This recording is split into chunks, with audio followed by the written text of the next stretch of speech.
Hello, everyone. Welcome to this month's Fireside Chat with Adiva.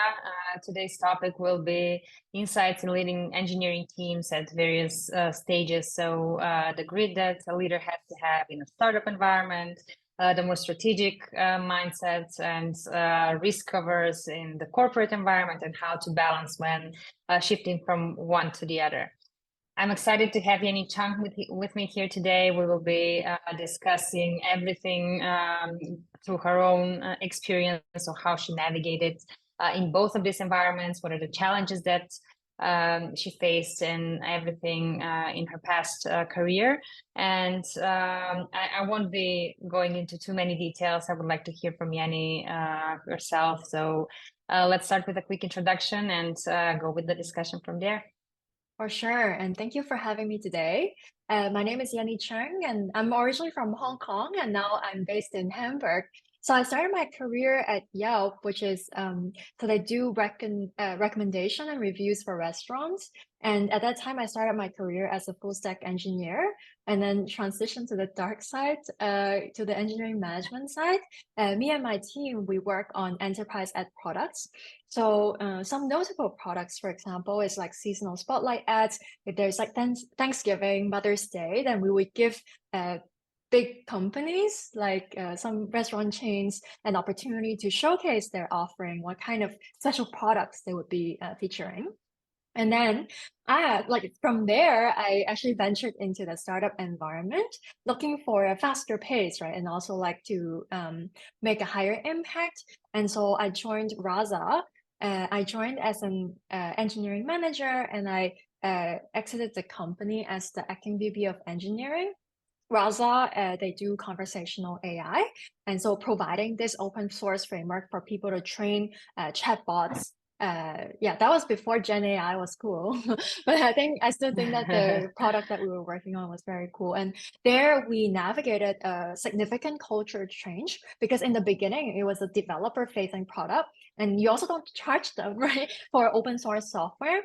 But then we had to transform the company into an enterprise facing product. And so yeah, I'm happy to talk more about that, like lots of changes, cultural shift, and how do you align the people in the company to start discovering the other side, right? Of like, how do you sell to enterprise? How do you build for enterprise? And then from there, I joined Rapid. Rapid is an API hub company. And then my team and we specifically focus on the API clients side of things. There, I was the senior director of engineering, and later I also transitioned to product. My interest is really stems from, it's really cool to be great engineers and build a great product, but at the same time, most importantly in a startup is getting the strategy right. And so more and more I got into that aspect, right, to make an impact in the products and strategy side. And hence I made the shift from there. So also happy to discuss more about that. But yeah, well, let's get started. That's a little bit about me. Perfect. Let's start with a quick overview of what has been the main difference in leadership between one environment and the other. So you've had the corporate environment, you've had the startup experience as well. Mm-hmm. Yeah, definitely. I think for startups, then it's a lot about change management. One day to the next, like things could change drastically. It could be the market, it could be our audience base, it could be a product. And so there's a lot of managing that change and to make sure that people are not confused as to where they're going. A big part of the role as a leader in a startup is to keep telling stories of what makes sense for the business. It's the strategy, it's what inspires the team to keep going. And I think for a bigger company, well, hopefully your strategy doesn't change as fast, right? Because there you will already have a solid product market fit. You might be venturing into new products, but then you have something that should be very stable, that is ongoing. For a startup, it might not be in that state, right? Like chances are maybe you have product market fit, you're in the middle of thinking that you found product market fit, you don't know how to measure product market fit. So things change a lot. And also in the market, you're much more affected by the market. And especially depending on the level you're at, right? Usually you don't have a lot of information. So that's why storytelling is very important. And as for big corp, then a different set of problem then. A big one includes stakeholder alignment, because there are so many people supposedly working towards the same goal, but now like it's so sophisticated in a big corp environment. You have so many different functions, and somehow you have to identify who you're supposed to convince to get things done. So that's a big challenge. And also effecting change then. So like startups, changes come to you whether you like it or not. In big company, if you want a change to happen, maybe it would take months for you to shepherd that change and for you to identify the right people to talk to make something happen. So sometimes it can also be a frustrating experience. So that's a few differences I see, But of course, like we can go into the details of like the fun stuff. Mhm. I like how we put it, supposedly working on the same goal. Supposedly, yeah. What have been the main challenges, and maybe some more specific examples from your personal experience when it comes to leading engineering teams in the corporate world? So you mentioned convincing stakeholders and various, kind of bureaucratic challenges, if I may call them that way. Yeah.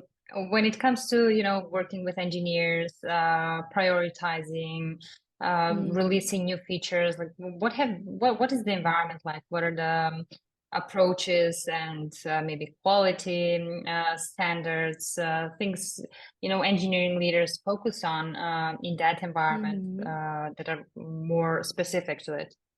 Yeah, I think it really depends, but I can tell you a few interesting stories from the Yelp times, right? So Yelp is a much bigger company. At the time I was there, it was between 700 to 1,000 engineers.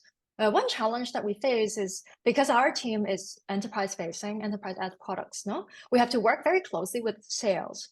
But on the sales side, there are some stereotypes. Some stereotypes prove to be true, as in like some products got sold before we even learned that we have to build it, right? And so these are tough challenges to navigate. At that time, I was an engineering manager. I also don't have too much say on, okay, but who actually said that we could build it? I don't even know, right? In the end, but it came to my team. So in that aspect, then what you can do, okay, well, I think in a large corporate environment, the interesting thing is also you need to set a line on what you can do as an engineering manager versus what you can't do. So in that situation, what I can do is to serve as my concern and the team's estimate on what is possible and what is not. And what is not in my power to control is whether we have signed a contract or not. That's not in my decision power. So my role in that case becomes surfacing information to provide my manager with the best set of context to make decisions, right? And if it doesn't work out the way I want to, the absolutely ideal way for me is they shouldn't sign that contract in the first place. We should be talking about the deadlines and the scope of the project is usually also it comes fixed, right? If you have a contract. The ideal case is they shouldn't do that. But that is already outside of my control. So what I can do is work together with a team to surface the estimates that we would have for each section or like what you promise to deliver. And then we can talk about, how we can navigate the scope. Because even if you have signed a contract, it might be a bit ambiguous as to what exactly you're delivering and deploying. So I would say like for a big corp environment, understanding what you can achieve as an engineering manager and what you cannot is very important. And then your role becomes supporting your manager to make the relevant decisions, and you work with a team to give them that information. And another question you might have in that context is like, what if your manager didn't take into account your proposal? Well, then in this case, your manager is the one taking accountability for the wrong decision they make, right? And there's nothing you can do. And all you can do is to describe to the team, hey, we have tried and they have taken another decision against what we have, and try our best to understand their perspective. But in this case, you're not the one taking accountability anymore because you have done your job of servicing all the risks and benefits. So that's one concrete example of how it can go wrong. In the end, actually, the project went well, but it was quite stressful time for me and the team at that time. Yeah. When it comes to setting up good practices for the engineering teams and what to focus on, or establishing architecture, technical calls with more senior people, how that goes into the process. I have seen that a lot of times people coming from a more corporate environment try to over-engineer at the early stages of a startup. So I'd like to focus more on this area as well. What are some best practices or kind of standards when it comes to working on software of a large scale for serving multiple millions of users? And then we'll do a parallel in the startup environment. How would you tone down all of that? Yeah, the thing is, the challenge here is when you go to a smaller environment, you don't have any of the guardrails that were available to you in the big corp. And I can think about different aspects. One is, for example, logging and monitoring. At Yelp, you have platform teams, maybe multiple organizations that can help you do basic things, right? Basic things like what? Setting up experiments. Where do you see logs? Even setting up your data infrastructure. Where are things supposed to go? Are there data schemas? Who is supposed to own what? There are standards for everything. On the tech side and the quality side, how many tests do you write? What tests are supported? What test frameworks are supported? What languages are supported? And these are all the questions that you might have to answer at a startup and you don't have a standard just yet. But I think one mistake you can make is replicate everything that you have seen in big corp and just put it in a startup. The chances are in a startup, you might have like 20 engineers. You cannot afford to have 3 platform teams. That's done. Then that's all the people you have, right? So in the end, you need to focus on feature delivery. So the challenge becomes identifying what is most urgent to solve and make incremental improvements, no? Instead of saying that, hey, in big corp, I used to have X and Y, and you don't anymore, right? And Yeah. much more of the conversation becomes build versus buy. Because in the big corp, a lot of things are also more bespoke, right? Or more built in-house. But then you need to do the math then. Because in big corp, you have the people, you have more money, you have product market fit.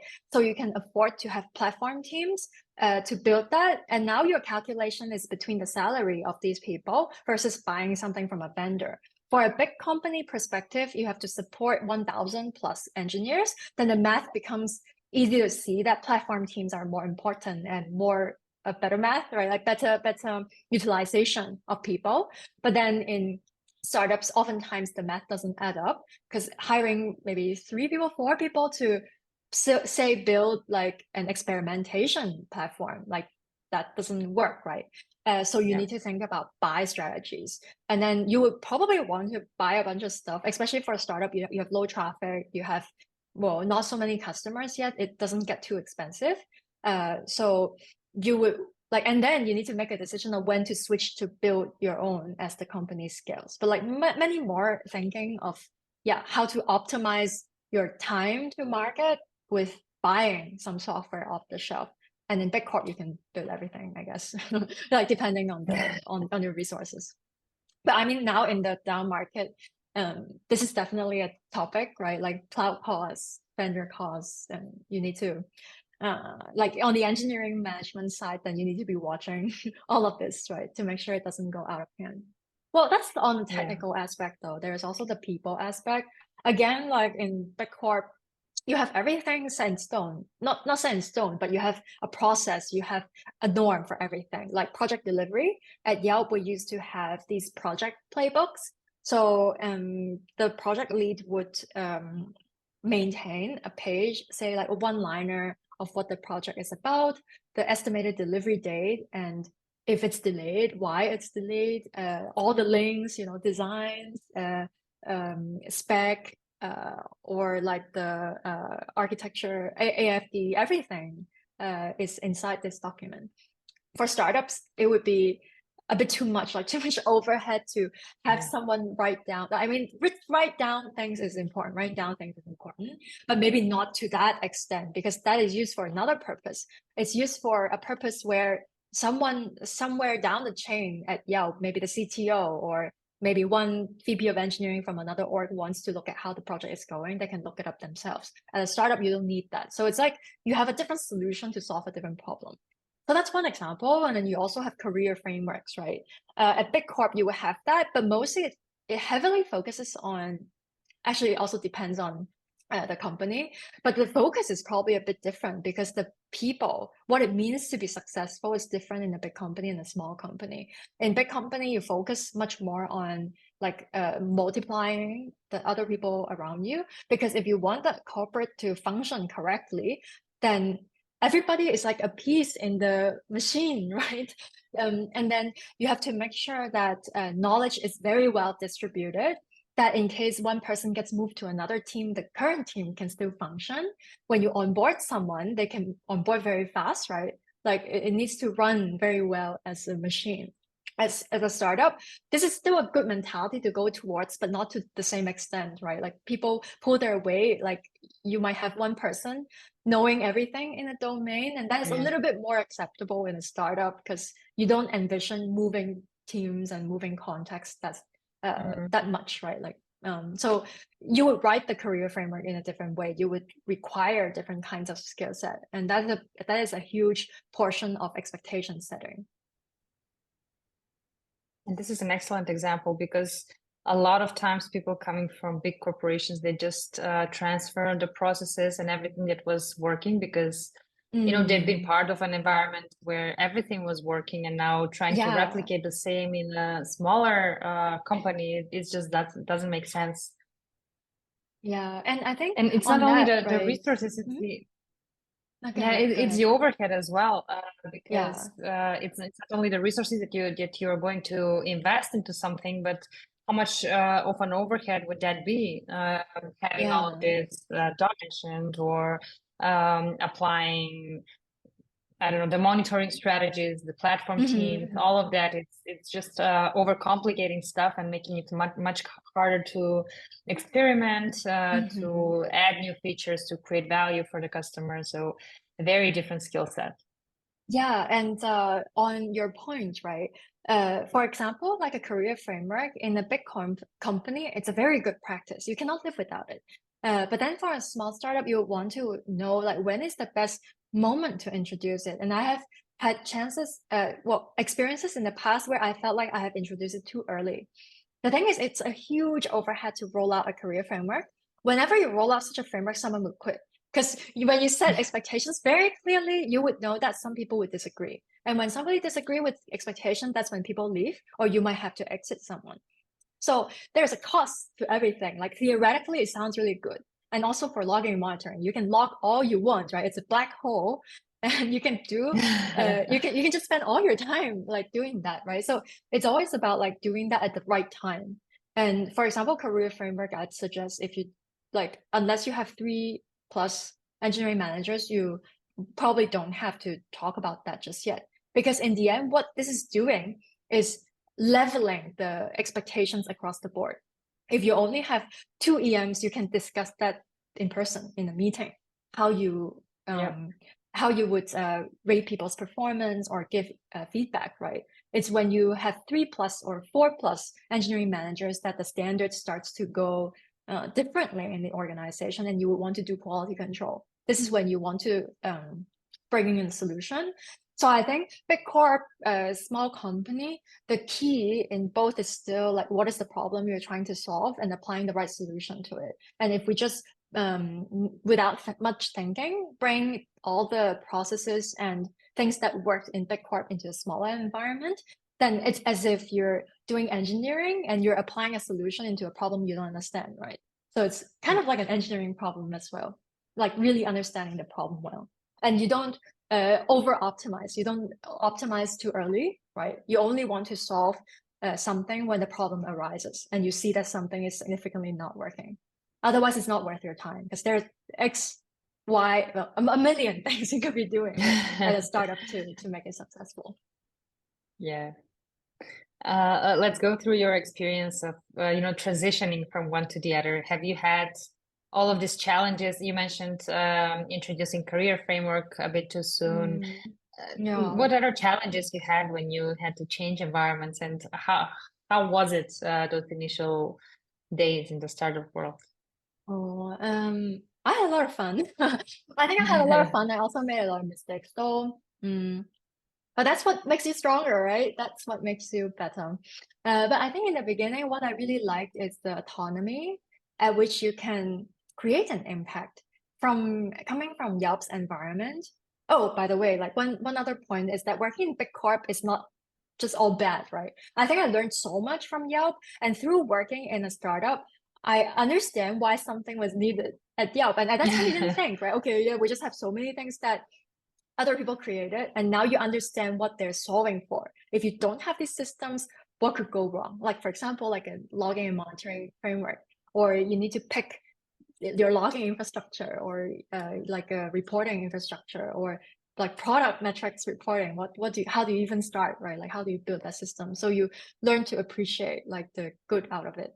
But yeah, back to your question on wait, what was your question again? How was the experience transitioning to a Oh, startup environment?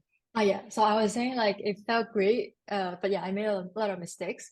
So the good thing is I felt a lot of agency because nothing is set in stone yet, and you get to shape how the organization could look like. But then that freedom came with that question that when is the right time for you to introduce something? So like one mistake was, yeah, I did introduce the career framework. I think a tad too early, because it uh I think it took me a lot of time, right? Like months to do this project when I could be doing something else. Another thing is, another mistake I would say is the level of proactiveness. In a big corp, you maintain you keep greasing the wheel and keep it running. As startup, you need to start things very proactively.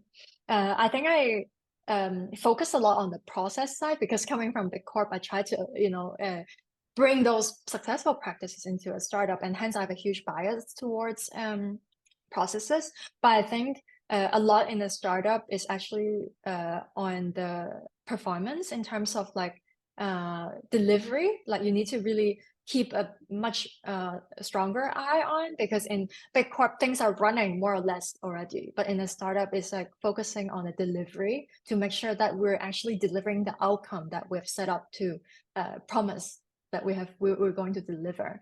And I think that you need to really watch out. In big corp you might have other people like PMs or business people to think about like what you're supposed to be doing and how to invest your time. But in a startup, everybody is a stakeholder, and everybody needs to watch out on the product acumen side and on the company strategy. And you want to make sure that the engineers, the product managers, designers' time is really put to good use. I think you would think about things quite differently, because in big corp, you have less focus on reducing waste because you have more money, more people, more time. But in startups, you always have to think about, is there a faster way for me to validate the value risk, or validate that the hypothesis is correct before you move forward. Otherwise, it's a fatal mistake. You'll kill a startup. If you take one year to do a project that is not useful, in big corp, it could be the consequence could be maybe your team doesn't exist anymore and the team gets absorbed by other department. At a startup, it could kill a startup, no? Or it can lead to a huge round of layoff if you're not careful. So being much more mindful about what exactly you're doing. And once you have completed such a project, what kind of outcome would it drive? What kind of metric could it uptick? And what does it mean for the company when this metric goes up? We need to be more critical. And speaking of the engineering side, Mm. like a parallel to what we discussed for Yelp, any specific challenges that you've encountered around, we spoke logging and monitoring, Mm. like including it too early as well within a startup environment, or over engineering something. I've had experience recently with a company that they're just starting up. They want to create an MVP basically, but they're too focused on creating the proper architecture before they even focus on the Oh. users or the market fit and all of that. So it's kind of like putting too many resources in that, and Mhm. it could be a failed project at the end, because you might get a lot of learnings from the users and realize that you need to rework what you've done, or Mm. many other features than the ones you anticipated at the beginning. Any challenges of that sort or something else entirely? Yeah. I think one thing I see is for people more from a corporate background, uh, they're thinking about budget is more lax.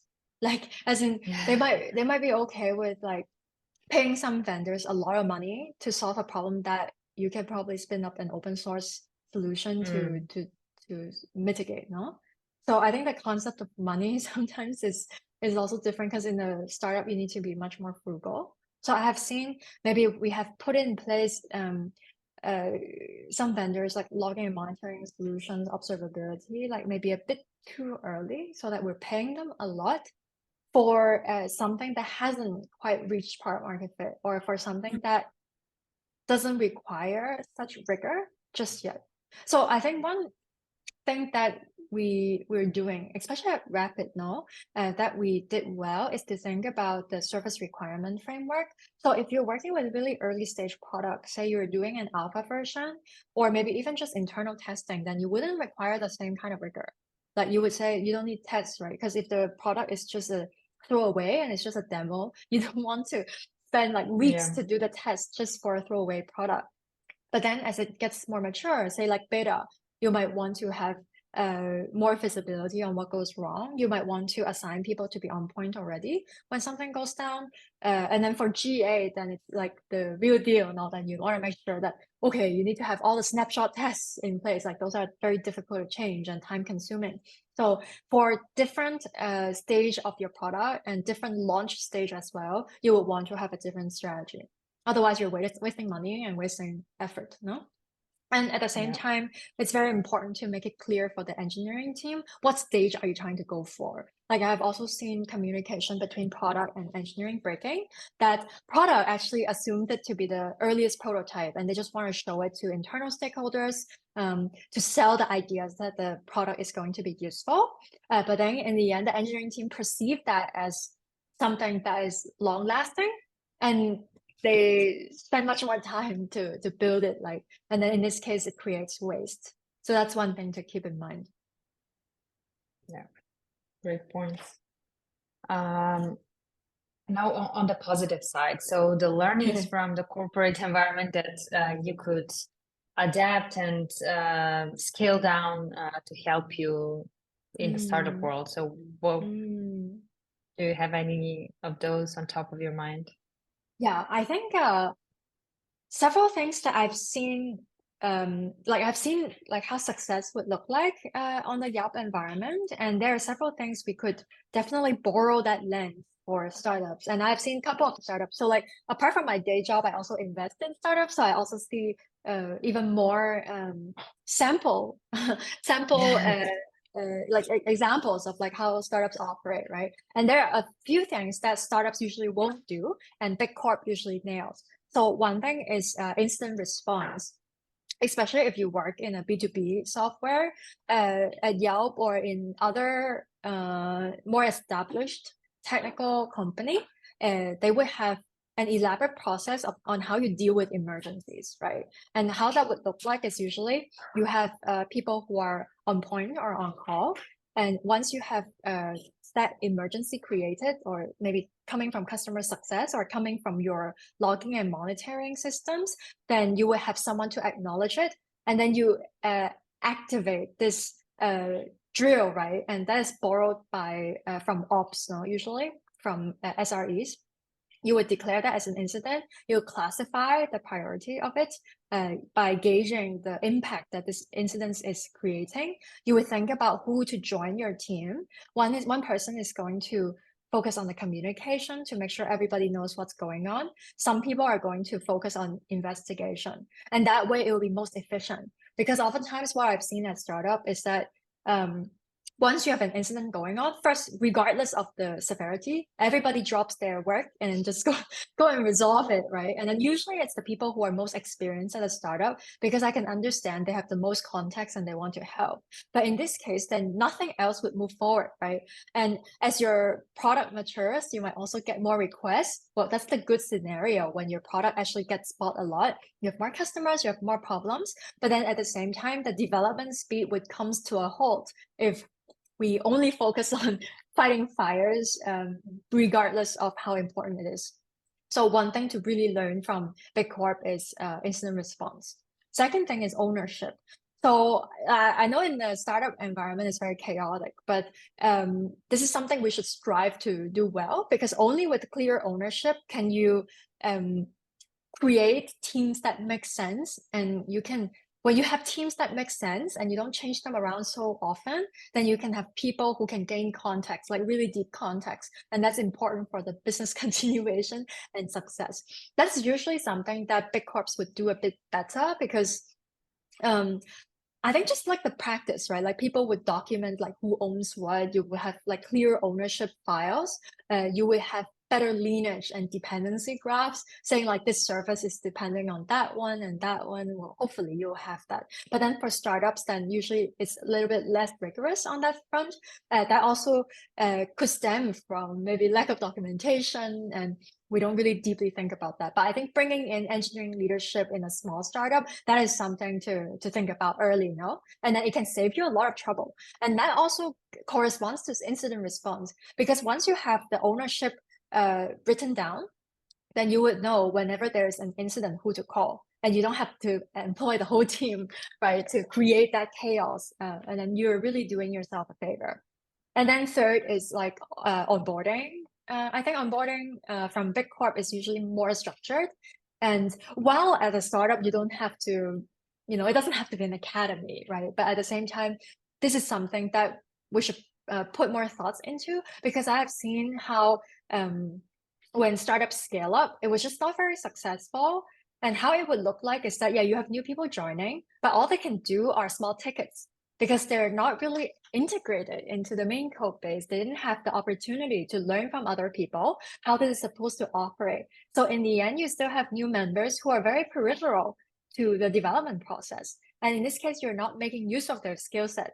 So it's a huge problem for startups and companies, because like people are always the most, well, not always, but mostly the most important asset, and also the most expensive asset. And if you have people sit around and like just do the peripheral things, they're not going to be fulfilled. You're not doing them a favor in their career, and your team is not benefiting from their real skill set. So that is also something I've seen. Yeah, like it sounds really great when companies hyper growth, hire a lot of people, but people are not successfully onboarded. And that's something we can learn from Big Corp on how to do that properly. That's an excellent point. I think it's one of the biggest mistakes companies do, because you are, especially a small company, you're too caught up into day to day, all of the issues right. coming to you and everything, and it's difficult to kind of look forward and think about all the things that you need to do now to be able to delegate to those people in the future. And I've often seen, like, instead of mentoring them and helping them understand things, you would just get the issue and fix it yourself. So yeah, it's faster at the moment, but nobody has learned from it, and then it's harder for everyone to get up to speed and get on real work in the future. But that often stems from an unclear strategy. Because like if you have so first of all, like in startups, it's very common that people are doing 200 things at the same time. That's why people are always busy, and they don't have time to do mentoring. They don't have time to like say focus on quality. Like nobody has enough time. But that's why I think what a strategy means is really saying no explicitly to some things. Some things you would just say, we don't do that now. And a strategy is like, so you have the strategy. It's most important to connect like how people are actually spending their time with that strategy. So your strategy could be, hey, I want to do 30% of the time on something that is most important for the business. This is your main product. I want to spend maybe 30% paying off technical debt. I want to spend 20%. Well, let me see if it adds up. Okay, 20% mentoring new people as we grow. And then 60. Okay, then 20% of the time would be to investigate into something new for the business, like something to de-risk the business in the long term. Say AI, right? Like looking into AI and how that's going to impact your core product. So in this case, if you track the time, correctly and if you articulate that strategy, people shouldn't be that busy. And we see things as systems, no? Okay, we have 6 engineers on, the 30% of like the core product. We have another 6 engineers on like another thing. And this is what they're going to focus on, like here's how we break down our time. And then in this case, it wouldn't be like we need to slot time for these things to happen, like onboarding on like on training people, and then it needs to be explicit, right? And then when the other people ask you, well, why can't we take on this AI project? It'll be like, okay, well, all of my people are slotted on these 100% of things. So which one do you want to pull out, right? Like which one do you not want to not do? Well, not onboarding is not an option, right? Because we need to do that. So maybe we need to take out the 10% or 20% of like emergent technology to do another thing. But like it needs to be a negotiation then, and you need to present the facts to make that negotiation easy. This is excellent, and it's the best definition I've heard of strategy. Say no to things. Yeah, well, but it's like easier said than easier said than done. But like, this is my mental model. Like in the end, your time is what tells the story. Because you can tell the strategy all you can, but in the end, it's tracking where where your team's time is spent. That's what the real strategy is, right? And that's the execution, and that's why execution is so important. Yeah. Just a note to the audience before we proceed, you can leave your questions in the Q&A section. We will circle back to those at the end. Moving to your product experience, which is the most recent one. I know you can't compare it to past corporate experience, but maybe you have some learnings there that have helped you to be more successful in that role. Yeah, I think there are actually some comparisons I could make because even at Rasa, like I didn't have a product title, but because in a startup environment, you can't be like, oh, I'm the engineering director, I don't do product or I don't touch anything else. Like you touch whatever is meaningful for the business. So for a long time, I was like, now I learned the term. It was actually product ops. At that time, I was just thinking, okay, we need to do all this necessary for the business to move forward.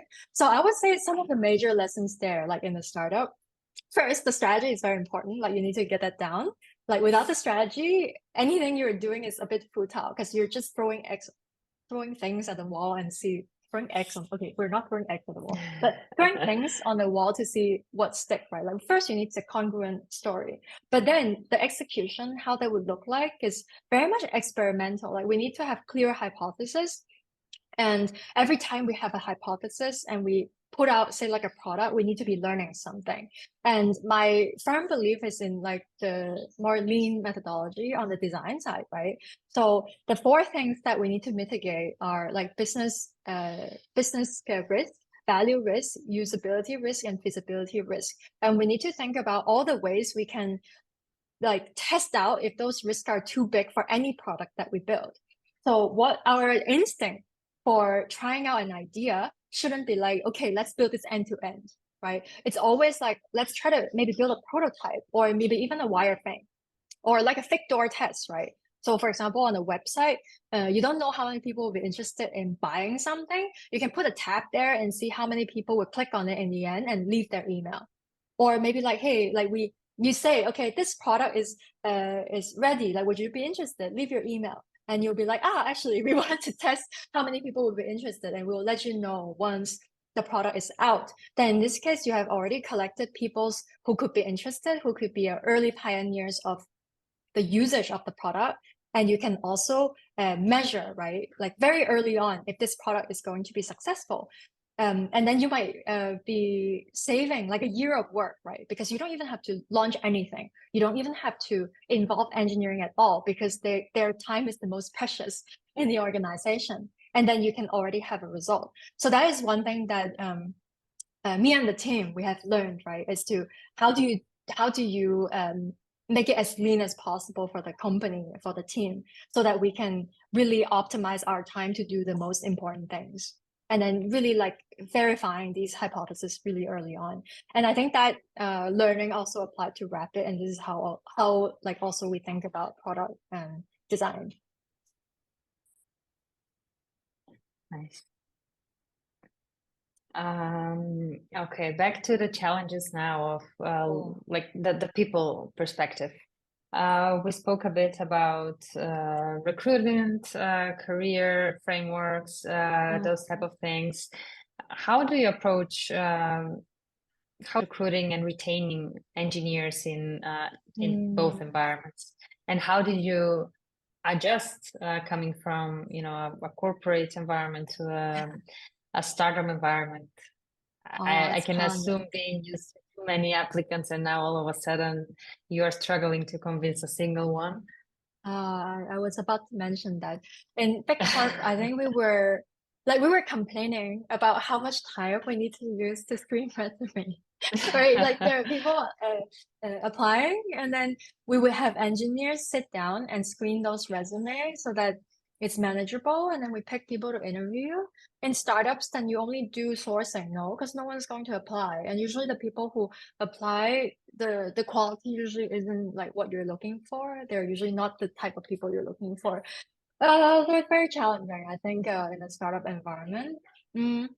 And also there is a difference in the compensation, right? After all, like in big tech, it's definitely much more stable and you get a higher income.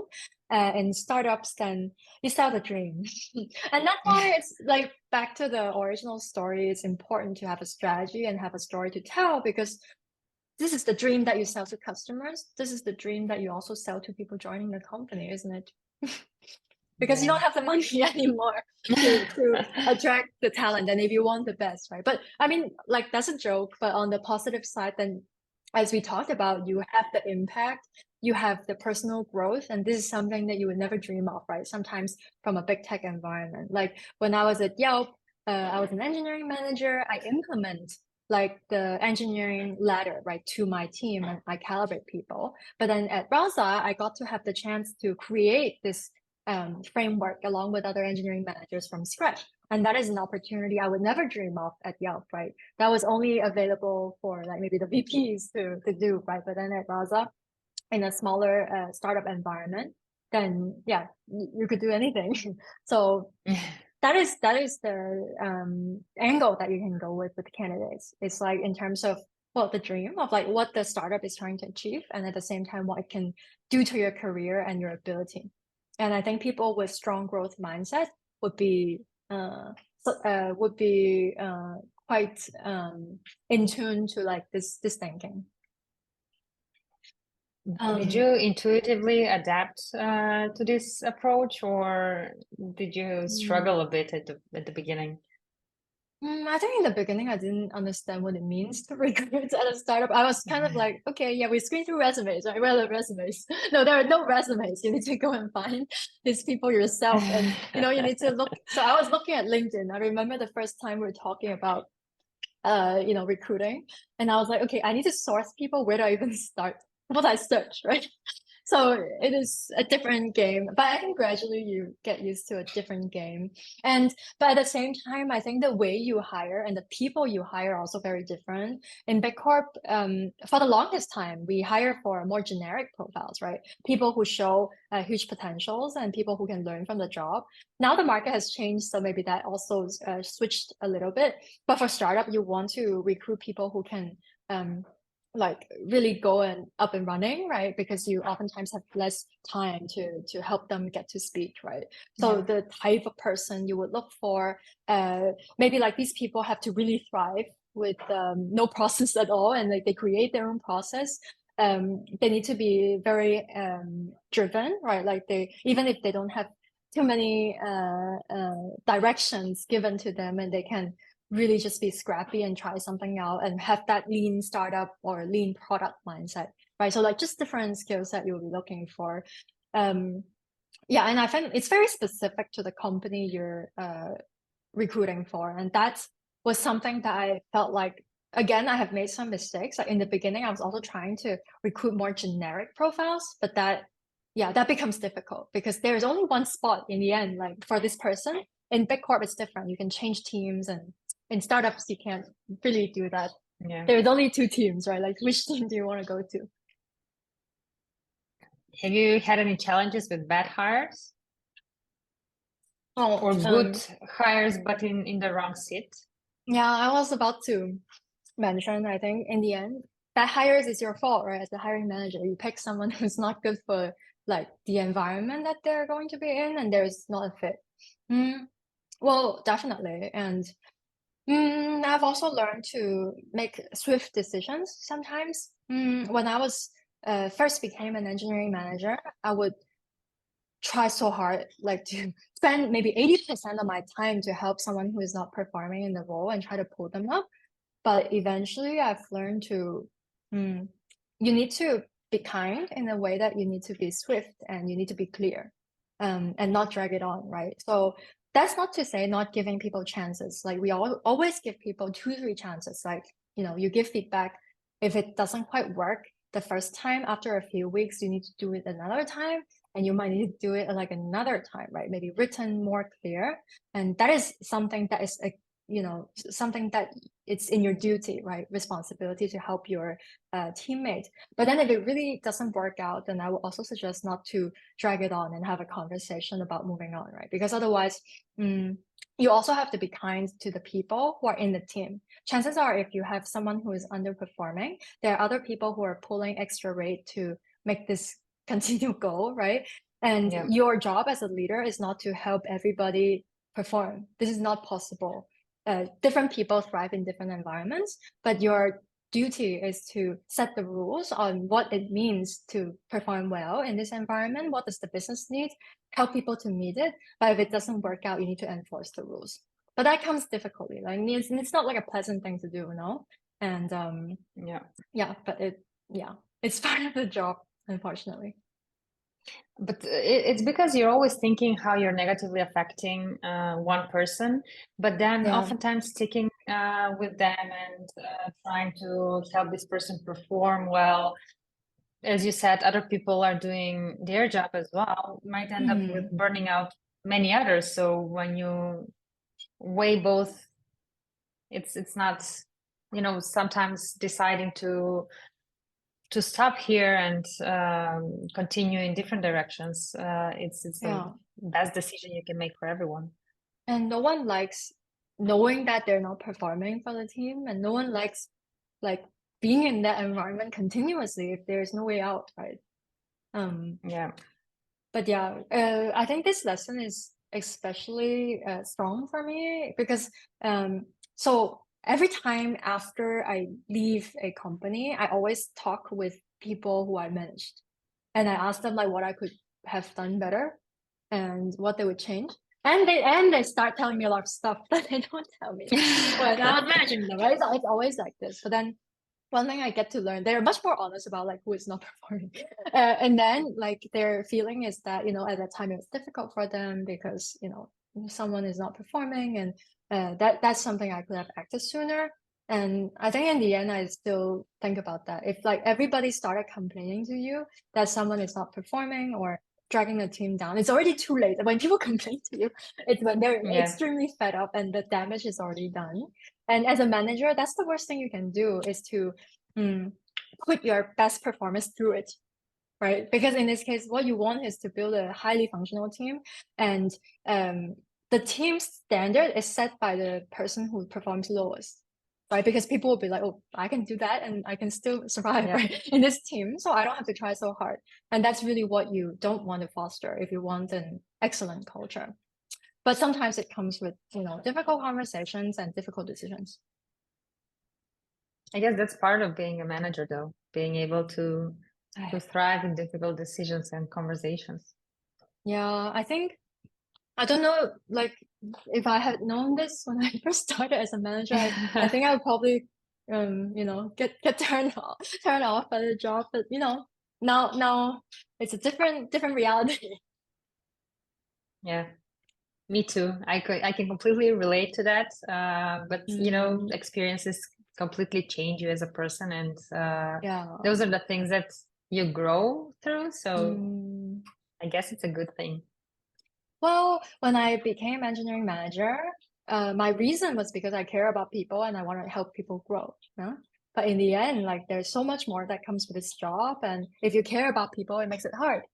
If you don't care, it's easy, right? If you don't care, well, It's not a problem, but if you genuinely care, and I genuinely believe that to be a good manager, you need to care about people. It makes the job very difficult, and yeah, you need to find a good support network to help yourself through these Yeah, incidents as well. I agree. Mm. Any standout experiences or lessons that you would like to share in any environment? Something that we haven't Oh, mentioned so far?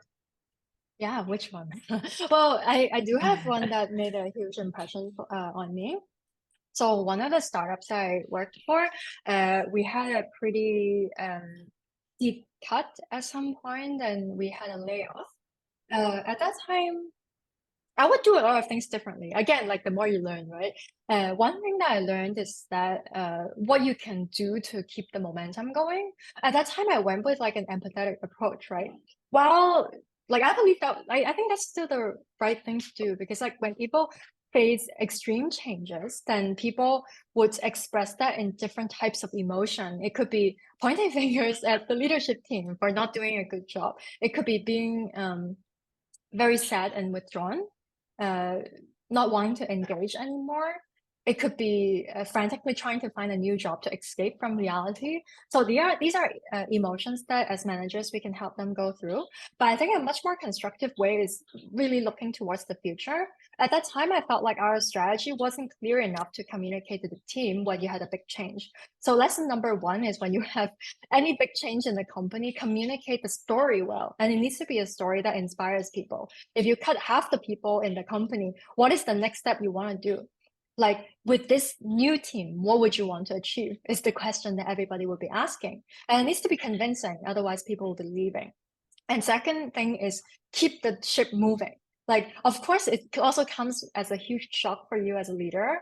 But like for us, we know maybe like 1, 2 weeks in advance, and that is the weeks that you need to really get going and get working. It's like thinking about the new strategy as well as thinking about what concretely each person can do to contribute to that future. And I think at that time we didn't have well, first we didn't have the clear enough strategy and we didn't have clear enough step because everything is so chaotic. Then in this case, people lose momentum so fast. And all they can focus on is the negative emotions of, oh no, like the people who I used to know and like know so well and get along with, they're gone.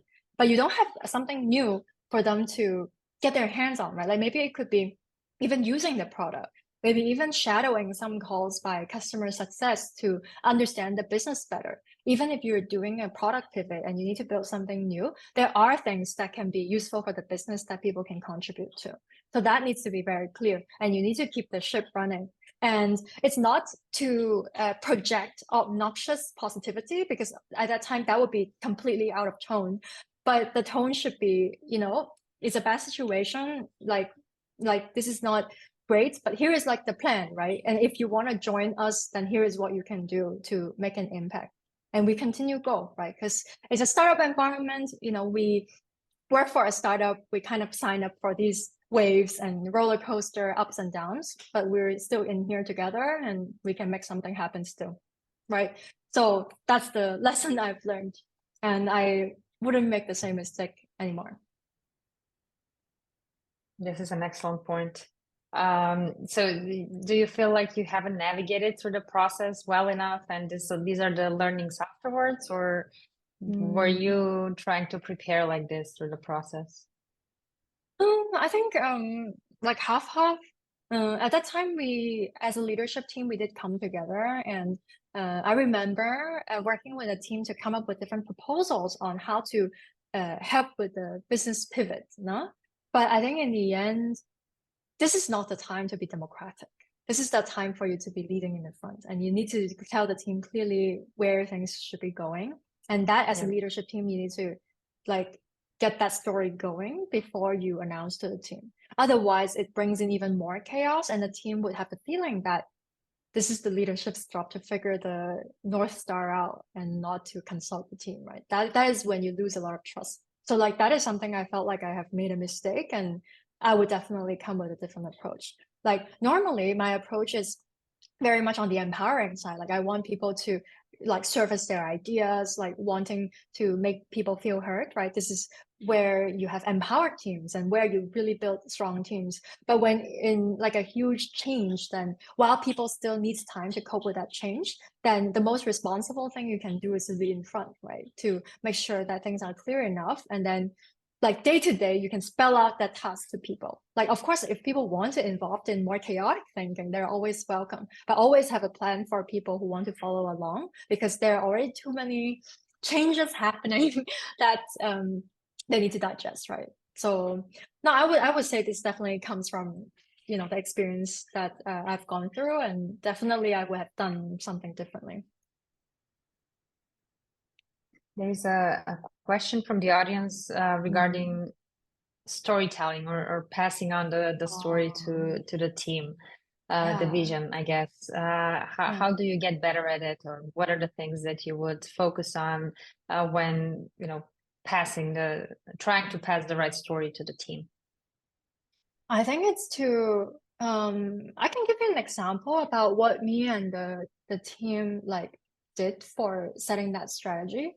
I think it's to be very clear about what you're trying to achieve. And if you cannot explain it in 30 minutes, it's not good enough. So how we explained our strategy, like at that time I was working at Rapid. At that time, that was the strategy that we're going for. So our team is API clients, but at that time, Rapid did API hubs, right? So kind of like what Swagger Hub is doing, if you're familiar, like you do API contracts, right? And then you have one place to governance all the API calls within the organization. API clients technically doesn't belong into that category because it does a different thing. It helps you send requests, you receive requests, you can examine it, and you can build your requests with these API builders or API clients, right? Uh, and at that time, I analyzed that in the company, there are like 4 ways for us to make money, like A, B, C, D, no? And then for us, how we contributed to this type of goal? It's for us to bring in the audience, and then we can create this funnel where people can first learn of Rapid, like through our API clients, and then at one point they will convert and they would go into like a revenue stream, which is perhaps like buying and subscribing to API calls. It could be buying and selling API hubs, right? Like they would utilize that. So like different revenue streams and how our organization is directly pointing towards that. So this is how we make money. Now, what is the next step? It's like, how do you do the conversion? So here are all the things on our platform and products that can enable that. But where is the gap? And here are already a few things that we're doing to address the gap. But in the next semester, we're not in school. So in another quarter or so, right, then we need to be focusing on that to make sure the conversion funnel is there. And we need to be looking at like XYZ metrics. So this is how you tell a story, like from the beginning. And like, what are several ways in which we're making money in my organization? How are you contributing to it? And what are some of the steps that we have already taken? And then okay, what are some of the future steps will be taken? And then last, you relate to how your day-to-day can change to contribute to this vision that we're having, right? So I would say, yeah, mainly from the clouds, what the business would need, try to step by step say it in a way that can relate to people's day-to-day and what they do is how I would describe, how you would transcribe the strategy into what people can understand. Perfect. Very practical. Anything you want to wrap up with? We are coming to the end. Any final thoughts? Yeah, maybe one last thought is I think there's a theme that goes through no matter you're a leader in a bigger company or a smaller startup. The key that I think I bear into mind is the curiosity that you display. I think as a leader, that's like one motto or one philosophy that I have is to be curious about everything, right? And that applies to managing up, like managing your boss, managing sideways, managing your peers, and managing downwards, like your reports and the team. So for your boss, what curiosity would mean is sometimes they would make different decisions as you, but you would try to understand from their perspective what they see and be forever curious about that, because otherwise you'll be fed up and angry. And then for your peers, you will try to understand what are their goals in their department and try to align that interest. Otherwise, you wouldn't be able to convince anyone of anything. And then managing down, always be curious about, when people make decisions or what, sometimes it might go against what you have in your mind about why would they do that, then always be curious. Maybe they see a different fact or a different perspective.